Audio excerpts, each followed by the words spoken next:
Are you ready? For the thousands in attendance and the millions watching around the world, ladies and gentlemen, let's get ready to rumble!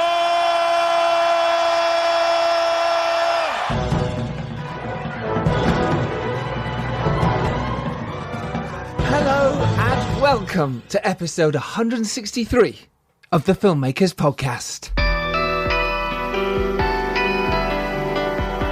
This is a podcast where we talk filmmaking, from indie film to studio films and everything in between. How to get them made, how to make them, and how to try not to F it up, in our very, very humble opinion. Today, I am delighted to welcome onto the show not only two amazing guys, but actually the creators of a fantastic new MMA action fighting film called Cagefighter, Worlds Collide. It will be Jesse Quinones and Shayne Putzlocher. They will be joining us ever so soon. Oh, how are we all doing? Are we okay? We're surviving? Things are changing, right? We may be allowed out soon, who knows? It's a little bit up in the air, but there's movement in the film world. Things are changing, and they're changing for you. So be alert, be awake, be on top of it, because we need to be ready. And hey, if this is not for you, if during this lockdown you've found that you've loved to do something else, like fix bikes or fix phones or make mugs in your spare time, and you love it, do that. Do what makes you happy. If this doesn't make you happy, don't do it anymore. But if it does, if there's that burning passion inside you that makes you want to be the filmmaker that you've desired to be, then keep doing it. But be on top of it and be prepared, because it could happen any second for you. Someone could like your script, you could send it to the right person, you could pitch it to the right person in that elevator, because it might be on the way down when you're on the way up. So yeah. This is great. It's exciting. It's episode 163 and we have two amazing guests. So I'm super excited for you to listen to this, because it's a joy. There's so many tips and tricks. I'm Giles Alderson. I'm a writer, director, and I'm a producer. And The Dare is out now in America and Canada. Love you to see it. Love reviews if you can. And The Serial Killer's Guide to Life had its big premiere on Sky Premiere yesterday. It is still on there. Go check it out, but if not, go to serialkillersguidetolife.com and you can check out where you can watch that movie. Please do. We're all very, very proud of it. So on this week's episode, we talk about on what you can learn about, and get your pens and paper ready, because there's so much on this week's episode. Because not only has Jesse Quinones directed Cagefighter Worlds Collide, but he's also directed a load of shorts and docs and promos before he made his first feature film, Calloused Hands, and he also co-produced No Shade as well. But we also have Shayne Putzlocher. Now Shayne is a big producer. He's made so many really, really cool films, starting off as a second AD and a third AD, and working his way up to production manager and producing some amazing films and fun films, including Vampire Dogs, Space Milkshake, Step Dogs, Barker Ranger, Archie, Adventure Club, Dead Shack, Treasure Hounds, Welcome to Nowhere, Archie 2, Mission Impossible, and Cold Brook, and of course Cagefighter Worlds Collide. And he is working with Finn Glynn on Dorman as well. We obviously mentioned that a few episodes back. On this episode, we talk about how Jesse and Shayne met in Cannes. So how important it is to network, because that is how Jesse got his movie made. We talk about how Shayne learned to finance movies and how he runs Trilight now. And we talk about scheduling movies, the importance of prepping a movie, working to the budget, and pre-vising your movie. We also talk about action and how you can shoot it, and the camera technology and techniques you can use to become a better filmmaker. And we also have loads of tips and tricks for action filmmakers, and how you should arrive as prepared as possible. A shout out to Rain Dance this week. I was a guest on their Instagram live feed. They're doing these constantly with Elliot at 1pm and I think 6 or 4pm every day. So go on their Instagram feed and find out. They're having some amazing guests. It's free. Why would you not? And I have to tell you about the Make Your Film event. We are back after the success of the last one. We are back on the 4th of June. Myself and Dom Loire, and we cannot wait because our first guest is Dan Mazer. Dan Mazer is a creative genius behind Borat and Bruno. Not only that, but he wrote Bridget Jones's Baby, and currently he is the director of the Home Alone reboot. The COVID situation has paused it right now, but we can pick his brains about all that. It's going to be amazing. It's June the 4th, the next Make Your Film event. Link to that is in the show notes. We cannot wait. See you there. 2 more amazing guests to be announced very, very soon. Shout outs this week, finally, before we get to this week's episode 2. Will Kenning, Mark Brennan at X66, thank you for your amazing article on me. Diane Knight, shout out to you, and shout out to Lucinda and Jeet Thakra, who not only made my King Arthur movie, Arthur and Merlin, Knights of Camelot, but they have made 5 films in 2 years. If that's not inspiring for you, I don't know what is. I take a leaf out of their book, everyone. Oh, and Carlos emailed me. He runs the Deptford Cinema, and he's looking to stream films. So if you have a film you'd like to stream on the Deptford Cinema channel, get in touch with him. I'll put a link in the show notes if I remember. If not, just type in Deptford Cinema. You'll easily get in contact with them. Other shout outs to Mark Hammett, Dan Karza, of course, Carter Ferguson at Film Pro. Productivity and Success podcast. It's a brilliant one. Go listen to that. Liz Lackman got in touch about her short film Pin-Up. Go check it out. Go watch it. It is really cool. Which has also won over 30 awards. So good luck to you with all the feature film development that you're doing for that. And also to the Max Smiths. They're not sponsoring this week's episode, but I do love them. And I do mean it. If you have a problem with your Mac, any issues whatsoever, get in touch with them. Like I said, they sponsored last week's episode. They're not sponsoring this one. I'm doing this because I truly rate them, and I believe if you have an issue with your Mac, to get in touch with them. So why not? Next week's pod, by the way, is with the director and writer of Sea Fever, Nyasa Hardiman. She's amazing. So many amazing tips for you. Oh, it gets better. But anyway, let's get to this week's episode. Let's get to this week's episode. Talk about how to make an action film, MMA one at that, and how to make movies in general, produce them and raise money. It is, of course, Jesse Quinones and Shayne Putzlocher. Enjoy. There we go. Hello. Hi. Hey. Perfect. So how are you guys? You all right? You coping in this heat at the moment in the UK? But I don't know where you are, Shayne. Are you in LA? I'm actually in Calgary, in Canada. Calgary. Nice. Yeah. This is where I live. I never work here, but that's where we live. Constantly moving around. I mean, did you not shoot Cagefighter in we did it Calgary? No, we did it about like an 8-hour drive away from here in Regina, Saskatchewan. Nice. It's where I grew up. Yeah. Wow. So you knew the area really well then? Yeah, it's whole story of getting to Regina. We were going to be in London, then in Bucharest, and ended up in Regina, Saskatchewan. Wow, I love it. Well, we'll get to that because Cagefighter is out literally next week. It's super, super exciting. So how are you guys preparing for that? How are you coping without being able to, physically go somewhere? Tell us about it. Jesse, start with you.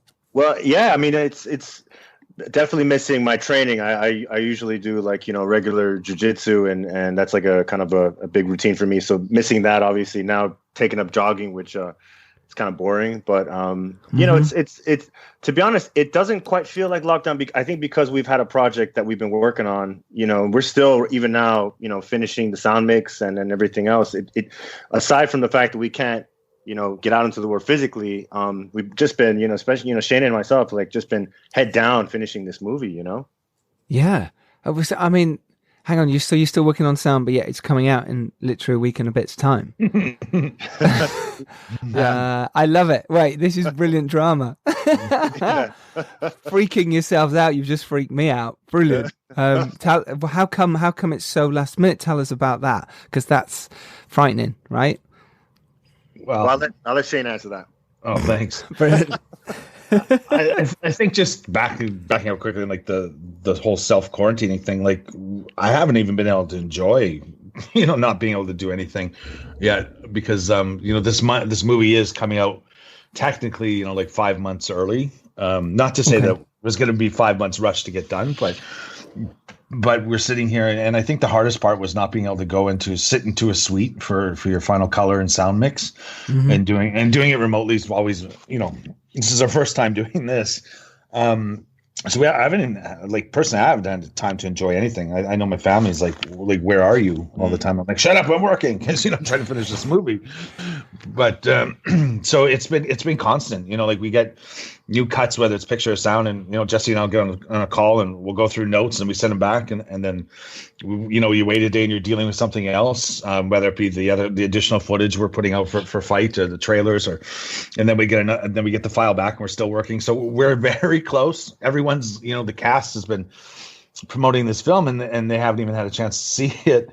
And we've been we just promised that we picked a date with Fight TV of May 16th, because that's was the earliest I thought that we would be able to push everybody to be ready. Yep. And by hell or high water, we're going to be ready. Don't get me wrong, but we're almost there now. We have to deliver in 5 days or 6 days now. So yeah, I love it. There's kind of something exciting as well about having the pressure cooker under with a tight deadline. God, yeah, there is. We delivered my King Arthur movie over this period as well with a dad. So I was the same as you guys. You're looking at footage, you're looking at sort of sound mixes, grade, all that remotely. But we're not releasing until July. So there was a little bit of, but it's the same thing. You can't make any changes. Once you deliver, you deliver. Yep. But it's that weird pressure, isn't it, that you put on yourself that doesn't really need to be there, but it is. It's no surprise that Jesse or I'd be up 2 a.m. with a new file coming in. So, okay, I'm getting back to work. But I suppose what's interesting is you're keeping yourselves busy during this quarantine period where you've got to deliver a film. I'm looking forward to it. They're starting in Canada talking about, opening things up again. And I'm like, whoa. I haven't had my chance to quarantine and do nothing yet. No, exactly. So yeah, it's going to be really nice. You won't know what to do with yourself. Everyone will be now working out how to do it. You'll be like, what am I supposed to do?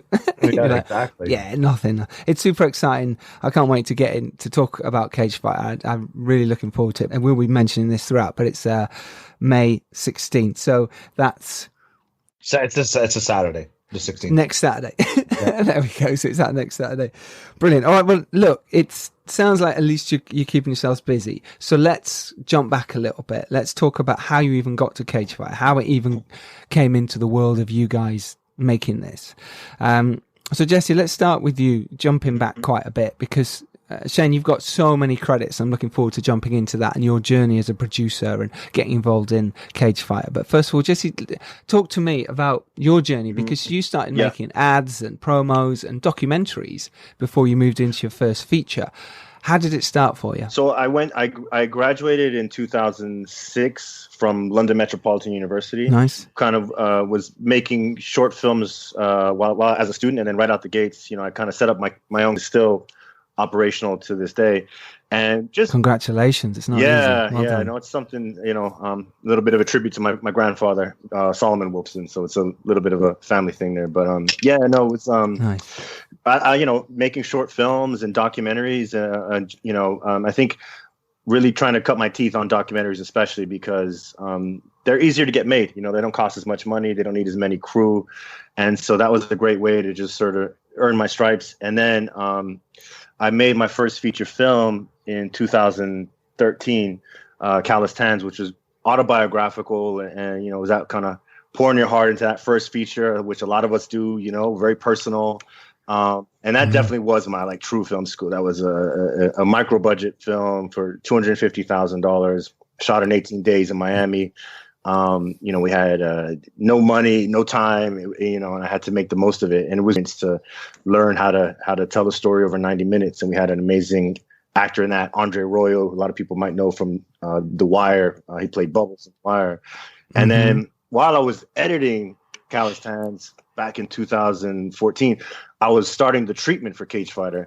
Because I love martial arts. I train myself, and I'd seen this film called Rust and Bone, which something like the French. Film, I love that film.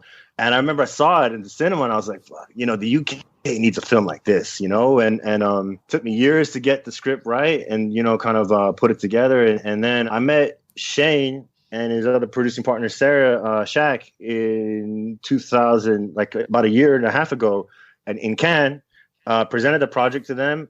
And this is after years of trying to pull it together and all kinds of hustling and getting and all that. Totally. Trying this way and that way, and this, nothing was sort of sticking. And met them, and honestly, they kind of saw something in it, saw something in me, and within a year we were on set. So I've got tremendous respect for Shayne as a producer. I mean, this guy puts his money where his mouth is, and I never met anybody as tenacious that kind of just makes things happen. So I love that. Shayne, can you remember the moment when you met Jesse in Cannes, or was it he was just one of 1,000? No. I remember a little bit differently, but no, just I think it was I'd heard about before Berlin, not this last year, the year before, it was sent to me. And it's just like, I'm a huge wrestling fan. There's no doubt about it. I'm a dork when it comes to wrestling. I love it. I let that happen. I don't care what anyone says. And I was just like, no matter what, I was like, I want to be a part of this movie. And like, I'll go make sandwiches, I whatever it takes. I want to be a part of this movie. And, when we start talking about it, it was Jesse and I technically didn't meet in person until Cannes, but Jesse, I do remember us speaking before that when we were going to jump on the project. And we looked at, at one time just putting a little bit of money into it, just because I thought, I'm like, a lot of people, like, especially in the film world, don't get the wrestling audience. I can't speak for the MMA audience, but like there's an audience for wrestling, and we just wanted to be a part of it. And so when it came time to talk about getting wrestlers involved, I jumped up. I stepped in. I'm like, I don't know one single wrestler. I'm a huge fan, but I don't know one single wrestler. But by God, I'll take this on. I'd be happy to jump into this. And if you want to talk about an hour later, but meeting Jay and then him getting Moxley, and then we had that before Cannes already set up, and then that's when we met on that boat last year, Jesse. Yes. And we made that announcement in the trades, and then it kind of just started spinballing from there. That's so cool. I love you met on a boat. Yeah. I love that. It was very Cannes. I met. Yeah, it was very Cannes. It's so Cannes. I did that this last year, I should say now, in Cannes. And it was just so nice. I met so many cool people on boats. But it sounds so wanky, doesn't it? Oh, yeah, we just met on a boat in Cannes. But actually, it happens so much in Cannes because there are boats everywhere. Yeah. So you are going to meet people on boats. I like that story. It's really cool. We'll come back to that as well. Jesse, let's jump back to Calloused Hands then, because making your debut feature, it's no mean feat. It's very difficult. The fact that you managed to do that, you got a big star in it. You also got Daisy Haggard in there, who most people will know from episodes. She's brilliant. I really like her. Back to life as well now. She's she's really cool. She's attached to one of my projects as well. She's great. So Calloused Hands, is your debut movie. Did you write this as well? I wrote it because it's autobiographical. I wrote the script, I directed it, and I was also one of the producers on it as well. So how did you get it made? How did you actually raise the money? Because 250 grand, even though it's low in terms of big movies, in terms of people trying to make a micro budget or indie film on their own, it's a decent amount of money. So how did you manage to raise that? How was your process of actually producing a movie? So for that one, it was a mixture of, kind of begging and borrowing and stealing from family and friends, and then also a lot of deferrals. I don't think people, it didn't make its money back in that kind of way, but it was really a situation of people working for, just believing in the project and kind of taking a hit in that way. So that's sort of how we actually pulled it together. And in terms of putting it together, it was tricky because I am from Miami, but I've been living here, so I had to start crewing up my the team from remotely, so pretty much on Skype, and I found that I had to sort of to get the right gel vibe. I had to bring a first AD from New York, and I had to bring the second AD from New York as well. Wow. And then my editor was from London, and my DP was from London, and then a lot of the HODs coming from different places, and then sort of the core crew and cast in Miami. So it was a real logistical challenge to sort of just pull all those pieces together from various places. But it was incredible. I mean, it was very fast and furious, and working with an actor like Andre taught me a tremendous amount. I mean, he's so experienced, and his kind of way of operating, and he's got that kind of method acting style, and I learned a lot from him. And then you work with somebody like Daisy Haggard, who I actually cast her because I'd seen her in a play at the Almeida Theater called Becky Shaw. And she had done this flawless American accent. And she had that really interesting way of striking a chord between being dramatic, but also being really funny. And she was incredible. So, I mean, it was great. I got to shoot in a lot of the places I grew up in, like the synagogue where I had a bar mitzvah. Wow. I shot there, and I shot in the baseball fields I used to play in as a kid. And I like that because you can visualize it as the director. You can, before you even get on set, and this is where a lot of problems do happen on movie sets, where the location isn't thought about enough. Yeah. Whereas if you know the locations, you've spent time in it, you see it, you go, well, in your head, you can already picture where the shot's going to be, like your old school or whatever it is, or your old bar mitzvah hall. You know exactly where almost where the camera can go because you've been there. I think that's huge for filmmakers. Filmmakers should spend more time in their locations. I know it's difficult sometimes, but even I'd get there an hour beforehand and just sit in that space and go, okay, the camera could be here, or the night before, I would come from here. If the actors come through, it really does make a huge difference. So for you, that must have been massive benefit on your first feature. Absolutely, it's a really good point as well, because like sometimes you get like, say you write the script and you start getting bogged down in like shot listing it or whatever. Oh god, yeah, it's so easy. Location, and it's like, well, that door is on the wrong side that you imagine, and then your shot list become kind of useless, And it's sort of absolutely being in the space, Yeah, and then you can properly plan it. Yeah, absolutely. Which is great. Because you'd not made a feature before, but like I say, you'd made docs and you'd made promos. What was the difference for you stepping up to making a feature with actors of that caliber and big crew and making it over, what did you say, 3 weeks you shot for? 18 days. 18 days, yeah. Yeah, it is an interesting one. It was definitely one of the biggest learning curves was just, you big actors, they come with their own persona. And I remember after about the 6 days of shooting, we all, Andre, myself, and Daisy went out for drinks in South Beach, and we were kind of just letting the guard down. And they were kind of like, you could maybe change this about the way you're doing this or that. And it was something about just sort of allowing to be close, but also still have that sort of dynamic of director and actor. And I think that was a big lesson for me. It's like, if you're directing, you kind of have to be able to see the whole picture. And sometimes not everyone sees it, but you have to trust in that vision you've got. And that was a really valuable lesson for me. Just to kind of like keep a little bit of that separation, just so Yeah, I hear that. The mojitos were going, so we were. Yeah, you do have to keep that director sort of actor relationship. It is, you're not a teacher necessarily, but you are in control, and you can't be. It's a really fine line with how you play it. Because you still got to say to them, no, I would like you to do it this way. Or yes, I prefer your idea, but you get final say most of the time.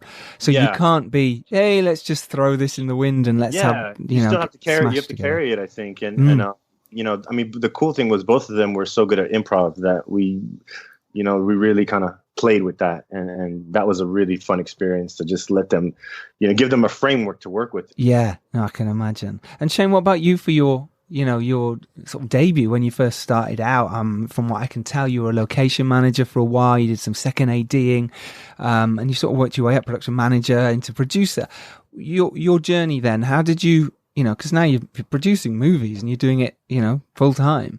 Tell us about that, because for our listeners, people love to know how you went from starting out to producing movies. So how did it work for you? Well, it probably dates me now, but I've been doing this like in this industry for probably 20 years, and literally, I started out literally as a PA picking garbage and being 10 kilometers away from set on a rural road with a stop, hating it, with a stop slow sign paddle at minus 40 degrees. Yes, and being like, yeah, I'm in the movie business, and I just think that, like, I just looked around sometimes and I was just like, some of the people that were working, and not to say anything bad about it, it's just like, all you really need to do is apply a little effort and you could probably move pretty high up in this business. And So I went and I just started kind of moving up quickly, and locations was always going to be that easy place to start. And I really liked production and ADing and logistics. And so I moved over to that, and I was fortunate enough to I started out like as a trainee AD on this Canadian series called Corner Gas. And I just kind of worked my butt off. And I think that, like the other production manager really took me under his wing, and I learned a lot from him. And, second ADing was something that like I felt for sure was, I was doing two blocks with two different, there was one second AD for different blocks. So I was always prepping and shooting all the time. So I think it put a lot of pressure on me then. And I just kind of learned a lot about the production side of it and the union side of it. And you grew up through all of them. And then after that, I started PMing. And then back in 2009, still not knowing anything about producing, because really no one teaches. There's not really school to produce, so I was such an arrogant little prick, and I was just like, I can produce. If these people can do it, like, I can do it. And like, you get burnt, right? Like you think you know more than you do, and you don't really understand what it takes until you get burnt, until you make 1,000 mistakes. And I'll still make 1,000 mistakes, but and so I started a company in 2009, and thought it was a big time producer. I could do it. And I was fortunate enough, I think, after was that the place I came from, Saskatchewan, had really good incentives, and they had this equity program that if another producer was to come into our province, they had to hire local producers type thing and maybe give them some training. So I was able to see during that time, how much risk and heartache it takes. Because like, even I was doing these talking dog movies, and movies like Vampire Dog and Stepdogs were produced by a good friend of mine now, Tim Brown. And he, it was his kind of first time producing, but he took on the risk. So when it came time to trying to close a bond and make payroll and close your bank financing, and, payroll's coming up, and it's like, oh shit, we don't know what we're doing. Houses were on the line at that time to make your payroll. And it's a scary, scary thing to go through. And if I didn't have, somebody coming in and taking that risk and me being a part of that, like, I don't know if I would have ever been able to do that, or maybe I would have lost my house or lost everything. And I think that going through something like that, you start saying, okay, well, listen, like if you want to be considered, but at the same time, I guess I wasn't really considered the main producer. And that to me was always bothered me. And I'm like, I always said to myself, I was like, I'd rather be the person up there accepting the award than sitting at home saying I worked on that show. So at that time, you just like, no, screw it. You have to dig in, and you have to take the risk, and you have to finance it yourself, and you have to put all that pressure on yourself. And so it took a little while, I think. And the first real movie that I took on by myself and took all the pressure and everything wasn't until 2014, 2015 when I did Archie, the first one. And that's when like everything kind of changed, because I call the 4 years before that kind of university of producing, getting boned, being the second in command, learning from somebody else's mistakes while making mistakes, and just quickly, like right before that, like in 2012, I left Saskatchewan because the government had killed their tax credit system, and again I was sitting there being like, I never want to sit in a place where I have to rely on a tax credit. I'm like, I would rather, and I hated the fact when I was crew and you'd have out-of-town producers and actors and directors and assistants that would come in and they're having a good time at the hotel and getting the per diem. And at the end of the day, I'm going home to take the trash out still. I'm just like, no, I kind of want to work away from home. Like, how awesome is that to be able to go and do that? Like, I'm like, so I don't care where I live. I need to learn the art of financing and putting movies together, delivering them, and not just servicing something. There's nothing wrong with servicing. Don't get me wrong. It's safer and more money, I bet it. But sure. But that just wasn't for me, and I'd be a terrible employee anyways, to be honest. So I just kind of took it over. And when I moved to Calgary, at that time, it was like, okay, the world's coming to an end. My wife's pregnant. I'm living in this townhouse with my little office in a concrete basement. And there's this black hole of like, oh, shit. Like, I better learn this. I better learn how to finance. I better learn how to do this stuff. So I got on a plane once. And this is where Sarah kind of came in from Anamorphic, because she had moved from the Okanagan in BC to Calgary as well, and she had reached out and said, hey, we're both living here. She was starting up a finance company at the time, And she just said, listen, you know, she's like, I'd really like, I think there's some business in film. And I'm like, I also think there's some business in film. And she introduced me to a man named Glenn Paradis, who's a partner in Trilight. And I literally, like, I had no money in the bank. We had just had a kid, our first kid. And so I told my wife, I'm like, I'm gonna go to Toronto with Sarah. I'm gonna meet this investor guy. And I had no money, and I flew to Toronto on points, and we spent 8 hours together. And instead of them investing in the movie, I got them to, you know, agree that, you know, it'd be better to invest in the company itself. And so he invested in the company, and then from there, that kind of started everything. And we didn't know each other. Like, we spent 8 hours together. We said, listen, once we sign this deal, let's go to Tokyo and celebrate, because we both like to travel everywhere. And I'm like, oh yeah, for sure, I'll go to Tokyo. Three months after it closed, he called me up. He's like, I got my ticket. Are we going? And I'm like, there's no better place to bro down with your new business partner than in Tokyo, I guess. So cut to 3 months later, and us just sitting in Shinjuku hitting baseballs out of downtown Shinjuku and bonding. It was great. So him, Sarah, and myself, you know, they both became a part of Trilight, the company, and went on. And then all of a sudden, like, financing started coming in, and started bank financing and the rest of the movies, and just did Archie and Adventure Club and Welcome to Nowhere and Archie 2 and Treasure Hounds. And it got exhausting, because doing everything yourself gets exhausting, and you need to scale up. Like, you need, if you want to make more money, especially at those budgets, you know, $1.5 million budgets, you know, doing one a year isn't going to pay for everything. And so I think it was 3 or 4 in 1 year, and like from start to finish, and delivering and doing everything. And it was just me. Like, don't get me wrong, like Sarah and Glenn are great, but like when it comes to producing a production, that was your thing. That's what you did. Taking the risk, getting the bank loans, delivering, closing, running a thing, making sure nobody dies, everybody gets paid. You know, like it, like the stresses of that got to be so much. And so I said to Sarah one time, she's like, well, I'm like, unless we're doing that a lot, like I need help, or we need to start finding some partners that have done the development for the last 3 years that are looking for someone to come in. You have more leverage at that time to come in and not take over, but like to help, or like let them run with some of it. You know, you can control the financing side of it. So Sarah then started Anamorphic because she was raising money. And so we have this really weird partnership where she's like a little bit a part of Trilight, but she runs Anamorphic. But because we built such a trust together, we started doing a lot of the projects together. And Anamorphic's first movie was Coldbrook with Bill Fichtner and Kim Coates. So give a shout out to those guys. Everyone should see that. It's on VOD. And William Fichtner directed it as well, which is even better. Absolutely. So we were in Buffalo, and it was kind of her first time to lead as a producer. I'm just like, get ready, because it's not fun. And she's still dealing with some of the shit from that movie, like just the cleanup and the business affairs stuff of it. And so we kind of came up with this, like this was the model. It's just like Trilight's always going to develop something. Like, we're always in development on something, but we know how long that can take. But at the same time, Trilight and Anamorphic can work together and find good partners to do movies with, and Anamorphic can put a little financing together if it makes sense. Like, you know, like we run models. You know, she's not dumb. She's not dumb, and neither am I. Like, we've been burnt so many times that we really run models. We see what our risk is. It might look good on the outside, but when you really get into it, where's your recoupment fall? Like, who's selling it? It's actually, you know, like all this stuff we know.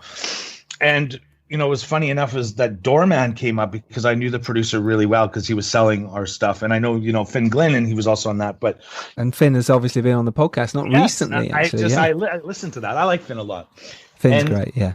And it was in TIFF, and not last year, the year before, I think it was. And I know Jason Mooring, who's the producer of that. And we were sitting there, and I called Sarah up, and I'm like, listen, there might be an opportunity here. I said, we got a position to sit in front of a lot of other people. It's not a lot of money. You know, it's got Jean Reno and Ruby Rose. This might be a good thing profile-wise for some of the investors and everything. So next thing you know, and that started off last year, and we were in Bucharest doing that while we were getting, that's when we also found out about Cagefighter, and that's where we're like, we'll throw a little bit of money into this because it's wrestling and whatever. And then it turned into a full-time thing. Like when we took over Cagefighter, like it needed it. You know, I don't want to say anything bad about anybody else. I don't know if the movie goes if we don't take it over.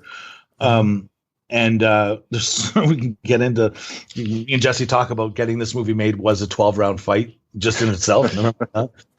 But you know, that's kind of how like it's been working, the dynamic between Sarah and I, but it's been working good. And we always put our investors first, and we look at everything, like even Cagefighter itself. Sure, could it have used more money? Absolutely. Was it going to get more money? Not a damn chance. You know, like it just didn't make sense for what it was. It's fascinating. I think that whole journey for you is fascinating, and I wanted to dive in so many times. I was like, no, let's keep going. So just sorry, I'll just keep talking. So, yeah. No, it's brilliant. Producers love to talk about themselves, don't they? That's it. Yeah, absolutely. But it's because often, you know, and I was talking about this with someone the other day. When you produce a movie, people don't often want to talk to you. Do you know what I mean? The stars get the attention of the director most of the time. If you produced it, they go, yeah, don't even go in the photo, mate. We're not interested. So Exactly, it's quite nice to actually. That's why we like the podcast here, because this is pent up energy right here. Yeah. Years of not being allowed to talk, and it's like, no, let me talk. So I want to jump back. You mentioned there about you first started to learn about the finance side of things. Mm-hmm. What was it that you learnt that made you sort of go, okay, that was a mistake. That was a mistake. Everything.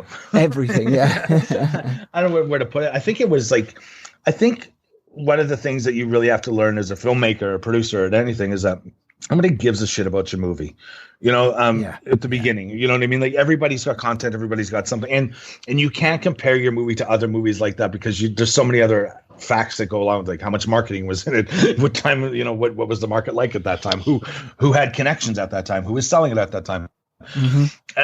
And you know, I think I had to learn that it's so much of this was BS, and I just said you had to come up with a model that, okay, like who's going to sell it, and you had to learn how your estimates were going to be, and not just that, because I technically, I guess, and I put my fingers in quotation marks, was a producer before I even knew, you know, foreign sales. Like, you didn't know anything of it, and I spent time, and I give a lot of credit to a good friend of mine named Nolan Pilak, who was working at Joker Films at the time. He now works at Electric Entertainment as a really good sales agent. I remember being at Cannes and being at Berlin and being at AFM, and we would sit up at night at the end of the day, and just because we were dudes, and he would take me out to the other sales guys, and I wouldn't pitch my stuff.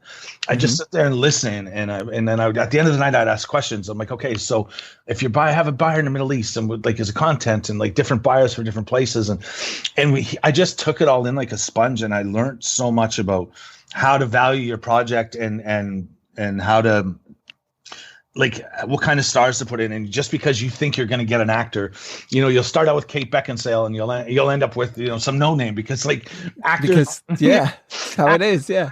Big actors aren't going to do your $1.5 million movie, because they have a whole team putting them in a direction. They can't risk your movie failing. No, and their agent doesn't want them to do it, because they get no money. The actor might. And you sit there and you play that game, and you're like, oh, so-and-so did this movie. Of course they're going to do my movie. Trust me, they're not doing your movie. You know? Mm-hmm. So like, you just had to learn. There's so many things that you just didn't know and didn't learn. And I'm still learning. Like, I think that I make 1,000 mistakes still all the time. Like, am I anywhere close to where I was before? No, but you know, like, you still, whether it's a bad business deal or a good business deal, like even this thing with Fight, I think is amazing right now.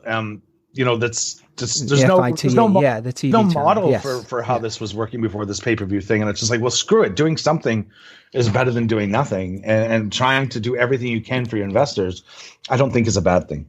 I think that's a great thing. I think it's really important. I think that's one of the things I've learned is about you mentioned there about selling it and distribution and knowing who your audience is in that marketplace, because it's all well and good you going off and making a wonderful drama with, you know, someone who was in a TV show once, but how can you sell that? How can you get that into the market?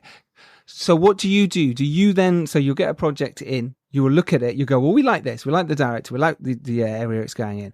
Now, do you then go to sales, or do you go to your finance first? What do you do? Is it kind of an umbrella effect? Yeah, it's a little kind of a mix together, because Sarah represents the financing side, you know, and a lot of like her investor pool really does trust her. We look at it right away and said, like, we're not going to waste financiers' time. You can't show them a package that they get excited about, and then you find out that, you know, the only financing available is the, you know, third tier or something like that. Yeah. So we call it weeding out the. It's like we like to call it. Yeah. Oh, nice. Yeah. Weeding out the hashtag. Exactly. So we just kind of go through each project's different. There's never one that's the same. There's no model. Like, we did this Bella Thorne Mickey Rourke movie last year, where the option was the same, you know, to sit behind another well-known finance company And we just said, listen, like by the time their fees are in and like if we're sitting here, like there's no security, there's not enough. Why don't we just take it over? You know, and that kind of would happen with Cagefighter. We talk about the financing as well. There was going to be other financiers as well, but having, you know, pre-sales and tax credits and stuff, it's like, well, no, you're actually more secured if you just take the whole thing over. It's more money, don't get me wrong, but there's actually more chance and less risk and more control. And I think that we looked at that at the last couple movies that we've done. There's other movies coming up that we're still like, you know, maybe we'll take the security against North America or try. Well, always like it's never going to be stupid money anymore. Not like it was stupid money before. It wasn't. It was just like, but you wouldn't take a position. And anytime the position hasn't been the best, it's at least been really smaller in a good spot. And I think that like if you want to be taken seriously as a financier or anything in this business, like you have to have money. Like you have to be able to put it up, because just having $100,000 or something like that and that you want to play with and put it somewhere, unless you're going into a pool with a bunch of investors in our model, like forget it. Like how many people have you heard that, you know, I've invested, no offense, Jesse, but like even the $250,000 for Calloused hands, like it's tough to make your money back on just having a few $100,000 to do something. And if you really want to get in this business, you need to have money. And if you want to be taken seriously in this business as a financier or anything, you have to have backing and you have to have money. And I think that for the right value still. So instead of spreading around, you know, $2 or $3 million to, you know, 6 different movies or something, we started looking at, well, let's do a couple movies and try to take most of it over. And then I'll always go out and get bank financing for tax credits or something like that on top of that. It's perfect, and that explained it really well. Thank you. We'll come back. Jesse, so you're in Cannes. You've been talking about this movie, Cagefighter, for a while. And I mean, it's been a passion project of yours, obviously, because you love martial arts anyway. The script is now in a solid place. You feel you now go to Cannes and you meet Shayne and the team. They like it. Now, does things change for you in terms of suddenly it moves forward? Like say from there, I think it took about a year to suddenly you were shooting. Yeah, am I right? Or it was like 6 months from the time we was it from Cannes? Yeah, Jesus.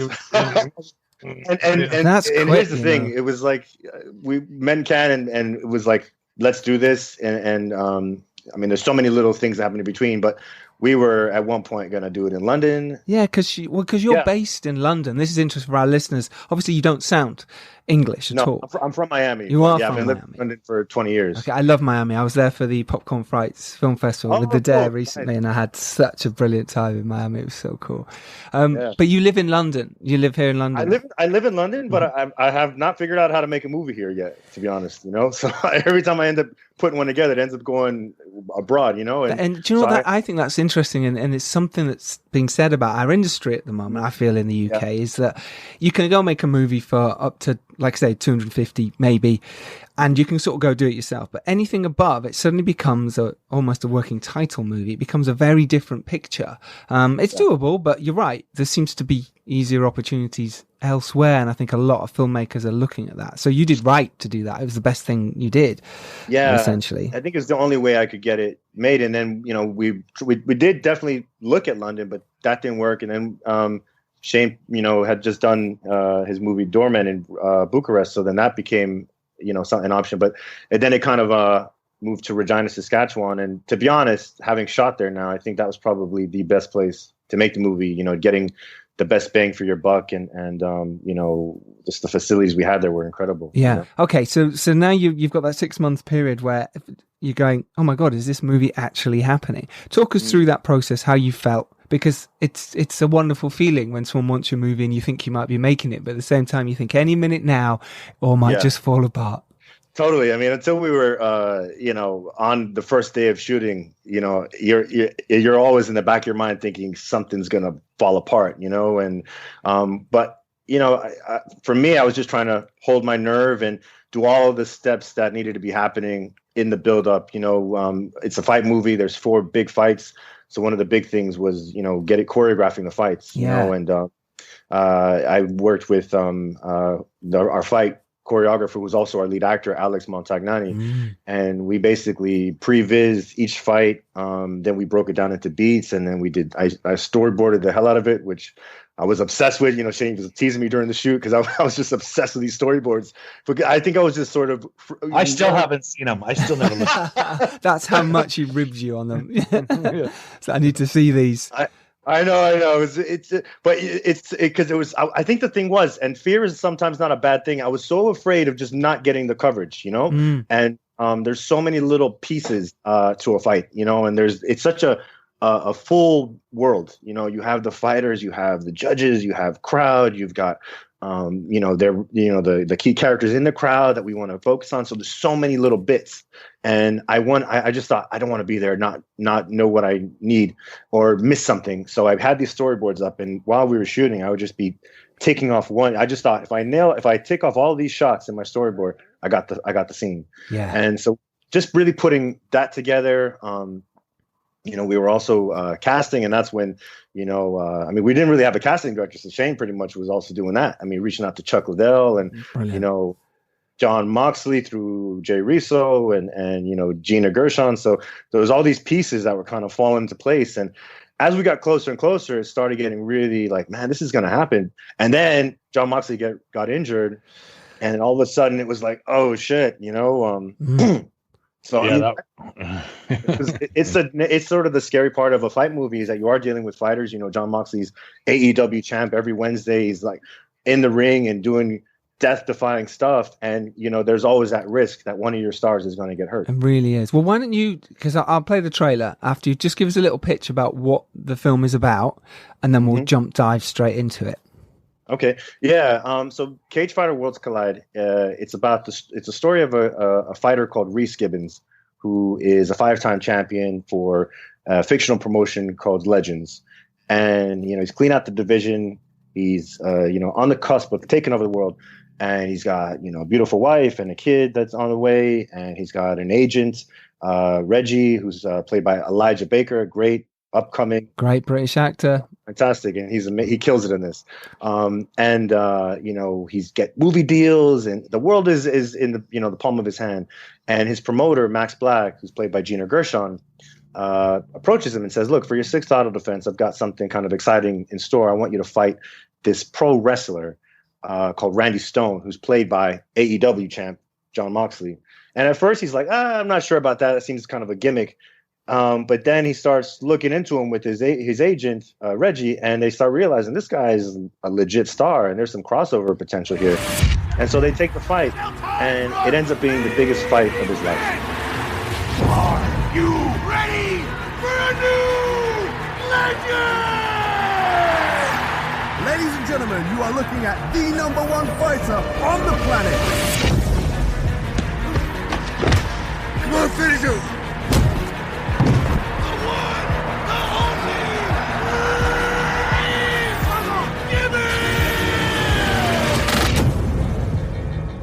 I got a proposition for you boys.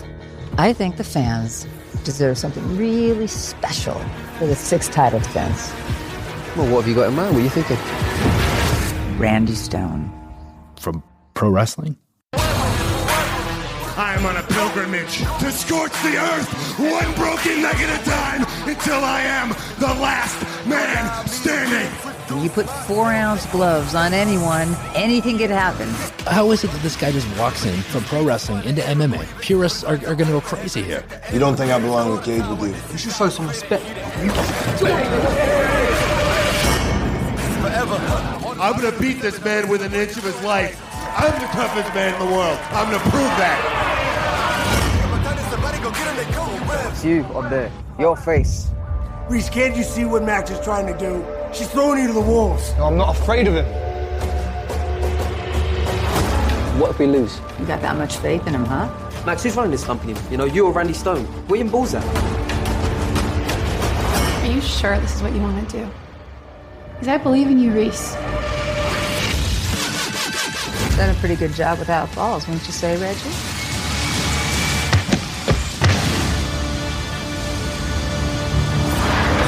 It's in game, dude.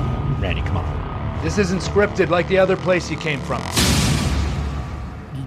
That's really cool. See, that's the trailer. If you like MMA, you're going to love this movie. If you like really cool action and beautifully well-made fights, you're going to really enjoy this. The performances look amazing as well from the trailer. I can't wait to see this. May the 16th, you're going to get to see it. Is it going to continue on after that? Obviously, it comes out on May the 16th. What happens? Is it just a one-night only performance release? What happens? Tell us about that. Well, I think that because, there was a lot of back and forth with Michael Weber at Fight, who I just couldn't, I just love this guy. We got on the phone, 9 months ago, and we were talking about, maybe doing some sponsorship, and then we just started talking about wrestling, and he was telling me about all his old stuff, and to answer your question, the long way was, I always loved, and this is so cheesy, and I'm probably going to rip for this, but I don't know if anyone remembers in '89 was a movie called No Holds Barred with Hulk Hogan and Zeus. And who could forget? Yeah. It's a classic. But what they did at that time is they, on a pay-per-view, they did the match in the movie where, Macho Man and Zeus were fighting Brutus Beefcake and Hogan. And then you got pay-per-view, could do a steel cage match, and then you could watch the movie. And I always loved, just that event was just amazing. Never mind whether the movie was good. The movie was fine. But, I can't really dig on Hulk Hogan. It's one of my favorites, but he and Michael Weber worked on that movie, and I was like, Jesus Christ. And we started talking, and I was just such a fan of him. He was talking about it. And then when this came to time, I'm like, what if we did something like that? Never mind trying to put on getting an MMA sanction. I have no idea how to put on an MMA match, tournaments or no idea. And wrestling's a little different. So we talked about doing an event like that, and Fight was maybe going to cover it. And then when all this stuff happened, I'm like, what if we just did a one-night event thing? Obviously, for investors, taking the risk and putting your whole movie on a platform and giving them VOD rights for a year or something like that wasn't something that we were ready to risk at the time. Although I think with the promotion they've done, it's better than any other distributor I've ever worked with. I'll tell you that. But but they so we just said, let's do a one-night event. Leave it for 24 hours and let's just come back to it and talk about it after that and see where we are. The US, we pre-sold the US in the first place, so they opted to keep their release in the fall, which is fine. Totally respect that. And that's why it's not available in the US. So we're just going to wait and see what happens from this event. We don't have any expectations. We have no models to go off of because of the, the COVID, everybody being at home. And we're a grassroots campaign. Plus, with Fight, without their outreach, has been amazing. So we're gonna wait and see what happens. And if it does really well, maybe it stays on there. If it doesn't, maybe it stays on there. If it does mediocre, I don't know. We'll look at traditional ways of selling it, territory by territory, after that as well. I think the sky's the limit, and that's one of the things that people don't realize sometimes is when you have private financing to do some of your films at this level, you have more options. Like instead of pre-selling and repaying the bank loan and having your financier come in and having to have all those territories done or holdbacks or anything, it really limits you sometimes of what you can do. And we had a really good deal with Screen where you didn't have to hold back for the US, like a lot of deals out there. And so we were able to do this. So I think we have every opportunity to do whatever it is we want to do with this film after. So we're just going to sit back, not make any decisions, and see how it goes on the 16th. I think it's a great decision. I think it's really clever because, especially like you say, now everyone's inside, everyone's looking for things to watch, something new, and it's all in one place. You haven't spread it out. It's like, there you are. This is the date. If you like this kind of movie, you're going to watch it. Do you see what I mean? And I think it's great, and I wish you the best. I think it's going to do well, but hey, what do I know? But it's cool. It's, it's publicity and everything drives towards that. So excellent. So let's talk about how you actually produced the movie then and actually got it made, and talk, Jesse, about how you directed it. In terms of them producing the movie and actually saying, right, did you all agree on the budget? Did you go through that process of, okay, well, it probably cost this? What was the whole, because you didn't know where you were shooting as well, did that keep moving and changing? Yeah, it was changing all the time. And I don't know anything about shooting in the UK. I really don't. Jesse would say more, but looking at those budgets, I was like, guys, something's going to have to give here. We're either going to have to lose money on cast or lose days. You're not going to get enough studio time to shoot the fights. Something's going to just hurt. And then, moving it to Bucharest, because, just spending all that time there, it was like, well, listen, this could double for London. They have gyms. We went down we went down the road in Bucharest like you wouldn't believe. And I'll say it now, but one of the main reasons why we ended up shifting to Canada was you remember that pay-per-view that Moxley was supposed to fight Kenny Omega in the end of August in Chicago, and we had it all planned out. We had a second unit planned out. We were going to go shoot the pre-stuff with Moxley in Toronto. He was up there with his wife. And then at the end of August, we were going to go shoot stuff at Santino's Gym Battle Arts. Yeah. And then from there, we were going to fly over to Chicago during the event and get some of our pundits that are in the movie. And Rizzo was coming up to Canada. Like we were ready. Like we were going to shoot. And Sarah and I were on a flight the next day. Like this happened. We were supposed to fly up to Northern Ontario because we were doing that Mickey Rourke and Bella Thorne movie and drive down. And all of a sudden I get a call from Jay Rizzo, and he goes, "Are you sitting down?" I'm like, "What's going on?" And he's like, "Mox," he's like, "John needs surgery." And I'm like, "What?" Is he okay? And of course, like at first you're just like, "Oh my God, all this planning and the money we spent." But then you stop and you're just like, Jesus Christ, like this is this guy's life. He's reality hits. Reality. Yeah. It's just like, this is his whole life, because this surgery was serious, I guess. I don't know if they made it out to be serious, but like if something didn't happen during a surgery or something like that, it was going to be worse for him, or he would have been out for a longer time. And this is his first match in AEW. Like, and so you start thinking, I'm like, they got to make this announcement that he can't be at that pay-per-view. Like, I'm like, forget our movie. Like, listen, it sucks. Forget our movie, but this is this guy's life. And so we all kind of sit back and we were just like, okay, everything just stops. Let us know if he's okay. I just want to know if he gets out of surgery okay. We'll talk about if he's going to still do the movie after that. And like that kind of happened. So we kind of sat back for a week and came out of surgery, and it was he got the good news he needed, and they still wanted to do it, but it really started making you think. You're like, he's going to be on AEW weekly television every Wednesday. So trying to fly him back and forth to Europe and the expenses, and you start weighing the cost of expenses for that. And like, what if something happens to him and there's no contingency plan, and I'm in this new country that like, I don't have the same support as my own home stuff. And I'm like, what is it that we really need? What we really need is a studio and an arena. Like if you think about the main things that you really needed in this movie. And so it just so happened where I'm my hometown, Regina, Saskatchewan, as a purpose-built soundstage that's one of the nicest ones I've ever seen in the world. It's big, It's gorgeous, and it's got an arena where it's got a hockey arena, and that, you can work schedule out. And I was just like, and I said, guys, like this, and I'm talking like this is now, we started prep October 4th. I'm talking, this is now like September 5th, 6th. Yeah. Wow. Okay. Yeah. And I'm like, this is a redo, guys. Like, sorry to the guys in Bucharest who helped me out, but like, this is an absolute redo. And so I ended up going up to Sudbury in Northern Ontario, supposed to be on that other set. And Jesse and I are talking till 3 a.m. every day, working out, because I've AD'd, like I put the schedule as well together, because we're trying to put a proper budget and finance plan together. But I'm like, Jesus Christ, like we need to, like, this is a whole redo. And not just that, but because that stuff we didn't shoot with Moxley, we have to do up there.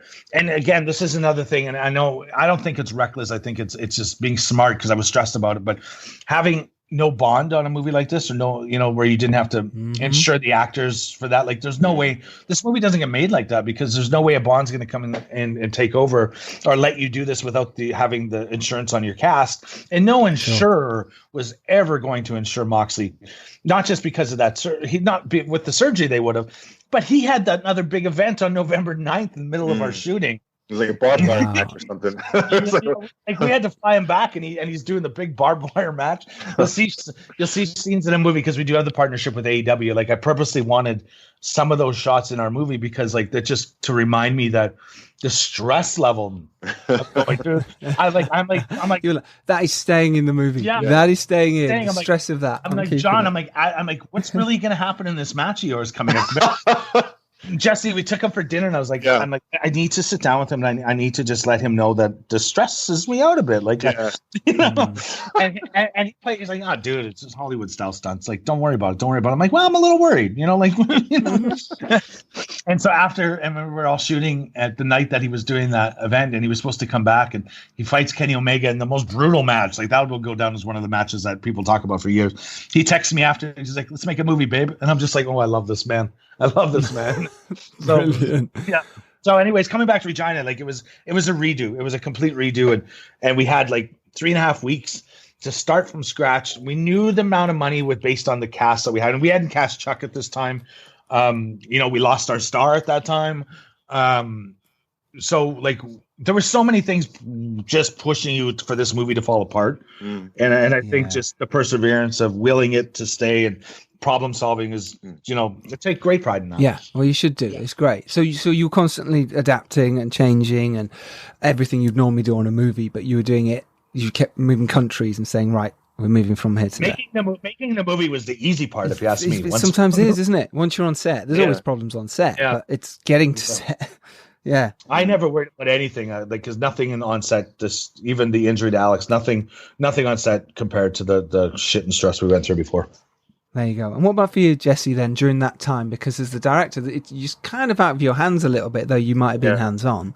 It's quite difficult because you're prepping everything in your head, but any minute now, like you say, it might all fall apart. So how did you deal with that, and what were you doing during that time to stay sane and keep prepping? I think, I'm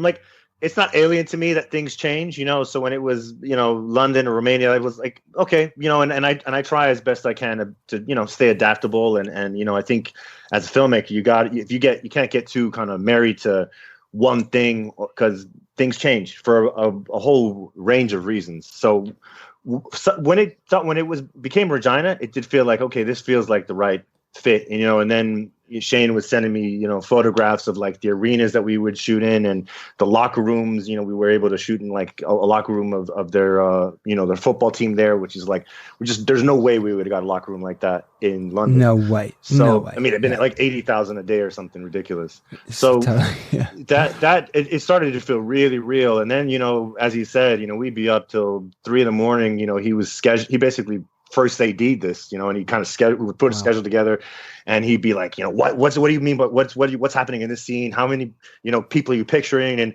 it really was great because it made it really clear in my head. Okay, there's like 15 extras here. There's 10 extras here. Cause sometimes you're writing the script and you're kind of like conveying information, but you're not really looking at the nuts and bolts of it.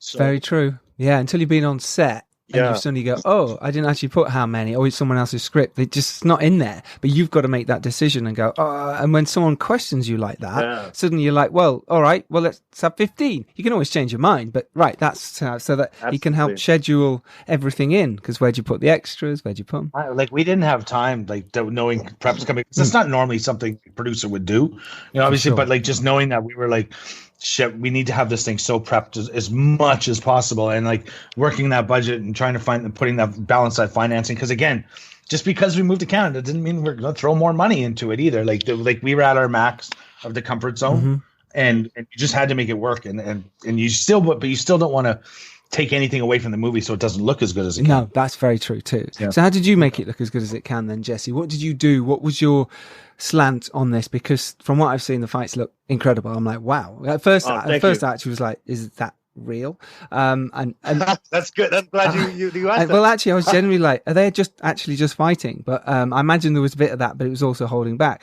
But how did you do that? What was your plan? What was your technique for your shots and your camera moves, especially in a ring when we've all seen boxing movies before, but not MMA as such?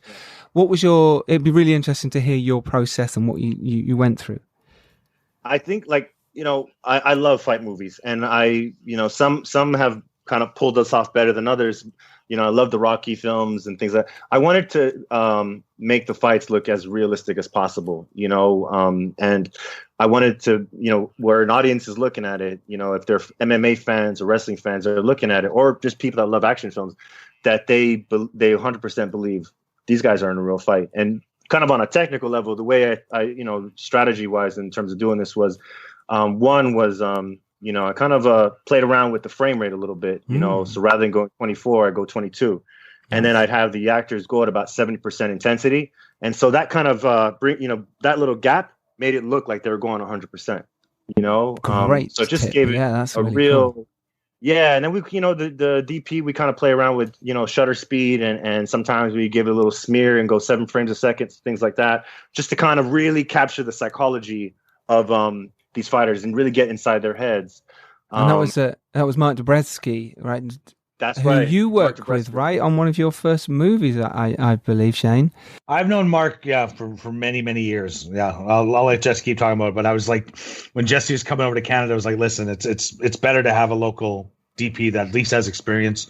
Just because sometimes you bring a DP over, and nothing against, like, I think there's a lot of talented DPs out there, but when you're coming into a new place and your whole camera team's used to that DP, and we didn't have much time, you just needed, this was the right decision for this film. Yeah, it is. No, you're right. He's done Tideland, The Messengers, and Just Friends, just so everyone knows. He's done a lot of action as well, which was really cool. I suppose that must have helped you, saying, look, I'm happy with him, and plus he's in the area, he knows the crew, which does help. So important. I mean, we had a great, a great gaffer as well, Peter LaRocque. The crew was awesome, and I think what Mark really was good at is just getting right into the action. Sometimes even to the so close that the actors might even be punching the camera, like, just to really take us in. I mean, in terms of giving the scale, because I think from the moment I pitched this, I always thought it'd be really amazing to make this movie look as big as a proper UFC event. To be honest, I didn't know how. I know with Shayne and I, we kind of batted around different ideas. At one point I was trying to talk to like an actual mixed martial arts promotion that actually ran events, and we'd go in and kind of do it the way the wrestler had done it. Darren Aronofsky's film, where he goes to a live event, takes cameras in, and uses the gaps between the events, the fights, to kind of get real crowd. And just couldn't find, we just started looking at those possibilities, and you're looking at like tiny windows where you can go in and shoot. And we just thought, I didn't have enough budget, time. No, definitely. And it's just like we wouldn't be able to light it properly. And, they're lighting it for an actual live event, whereas we need to light it for film. So in the end, we kind of went, we pushed energy more towards VFX, and using special effects to really build our world. And rather than having a partnership with a promotion, create our own promotion. That's where we came up with Legends.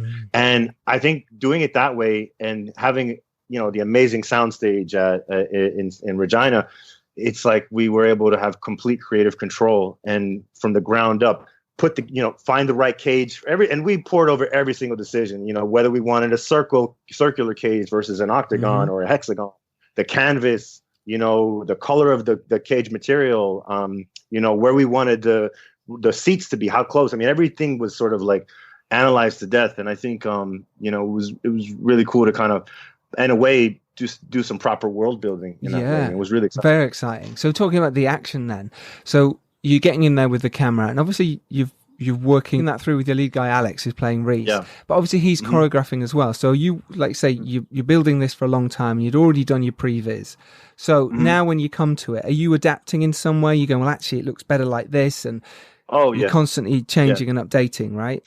Yeah, I mean, I think we had a very clear storyboard. Every fight was very clearly storyboarded, not just the fights, but all the action around the fight. So if we're like needing to see the three judges cage side or the horn guy, everything was very storyboarded, and every beat of the fight was storyboarded. But there's fights are and we're still going 70%. That's still pretty intense, and so things happen. And one of the big kind of things that sort of forced us to change the way we're doing it was that Alex got a bit of an injury we had 4 fights, so like we're doing them over 5 days, and he got an injury. And basically after the second day of shooting the fights, his mobility was really badly affected. And I had all this flashy stuff I had in mind. I was going to have him jumping up cages and doing kicks off cages and all kinds of craziness. And he couldn't do any of that, and then it became a situation where we had to like, go in and really rework the choreography on the spot, and what was really cool is that, I think with the combination of having John Moxley, who's, his whole industry is about being able to tell stories through choreography. He, with him and then our stunt coordinator, Daniel Ford Beavis, and myself, we kind of knew how we wanted the fight to end, and we basically had to reverse engineer it so that we could find a way to get there in a way that was natural and looked authentic. So we had our endpoint, and we had to kind of work our way back from that. So that definitely was a stressful day to figure that out. Yeah, I can imagine. And cast wise as well, did you cast pretty much MMA fighters as well who could act, or was it actors who were pretty good at MMA most of the time? What was the balance there for you? I definitely, for the fighters, I wanted to have real fighters. Yeah. We like Alex has had about 12 MMA fights. John Moxley, is a wrestler.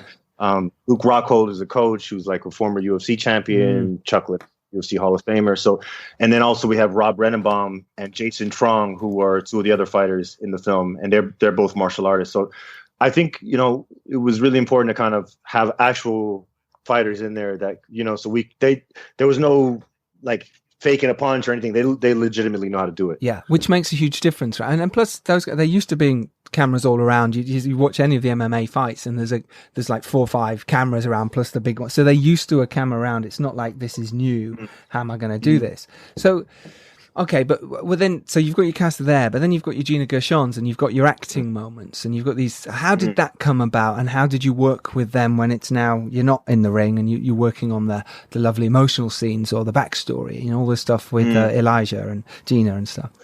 I mean, Gina is awesome, and when she's done like 80 movies, she's so good. And that level of experience, it was amazing. I mean, and you know, a lot of her scenes were with Elijah Baker, you know, Reggie, and I think, you know, it was some of the funnest stuff to do. You know, just seeing them kind of have their own fight, but through dialogue, and you know, they're both really sharp. You know, she runs the promotion, he's the top agent, and seeing them kind of go at it was just fireworks. And, you know, I kind of, you know, let them rip and, you know, play with some improv and things like that. And I definitely, when Elijah arrived in Regina, I said, you better step up on this one, man. You better, you know, don't let her bully you. You know, you really step up. And he really did. He's so good in this. And, that's great. I can't wait for people to see it for that reason. How do you like to work with actors then?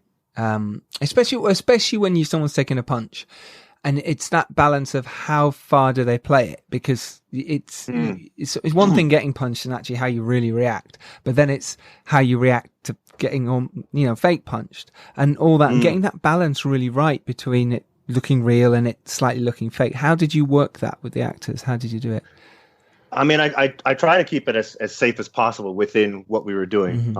You know, and obviously, like, you know, the punches weren't landing or nothing like that, you know, and or if when they were doing, say, the ground fighting aspect, it'd be punching this, you know, the sides of the arm, but gently, and just using good camera angles that would hide the contact part of it, so that, you know, through sound mix it all sells.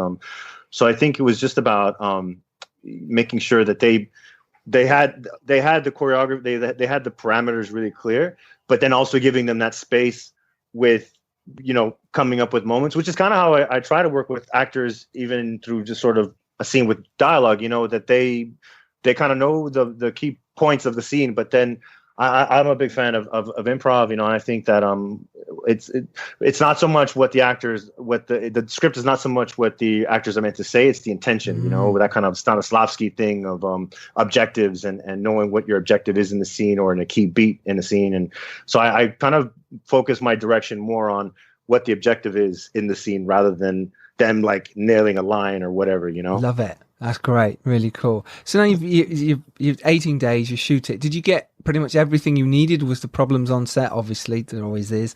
But was the stuff that was overcomable, or was it stuff that you went, okay, we're just going to have to rework this now or drop this scene? Did that happen a bit, or was it all pretty tight?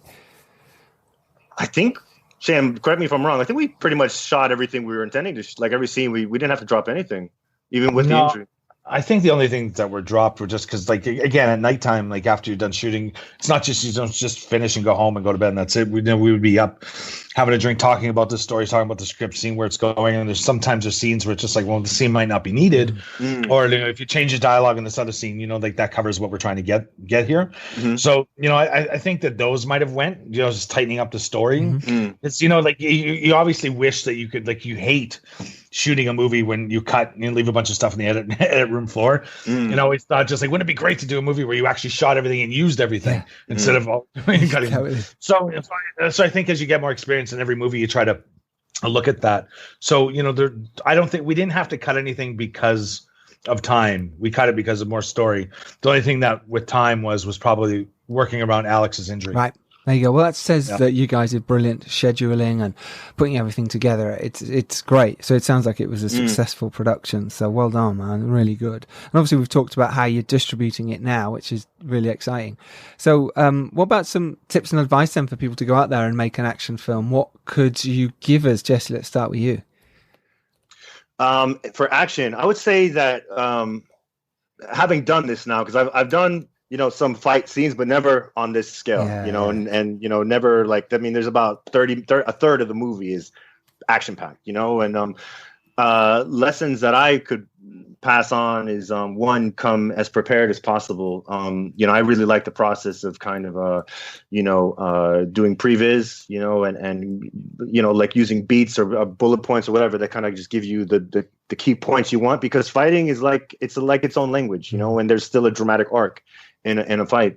And I really like the idea of prevising it, so you see it, and if possible, even prevising it in the angles that you're planning on shooting on, so that you really leave no stone unturned. But at the same time, when you're there in the space, a great fighter or a great stunt man will bring their own flavor to it, and being open to that creative input is really exciting. So I think be as prepared as possible, but then on the day, leave yourself open to those undiscovered moments. Amazing. Shayne? Well, first, I'd like to just say, throw your storyboards out the window. Yep, absolutely. I think for I was on the producer side of it. I think just be smart, protect yourself. Make sure your stunt stuff or action stuff is as close to the end as possible. Get insurance if you can.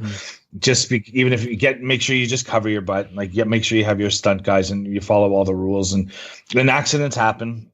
So just make sure that you've done everything that you can do to put everybody in a safe environment, and just support them and let the pros do what they do. The stunt guys know more than I do about this, but anything's possible. So just try to protect yourself, protect your crew.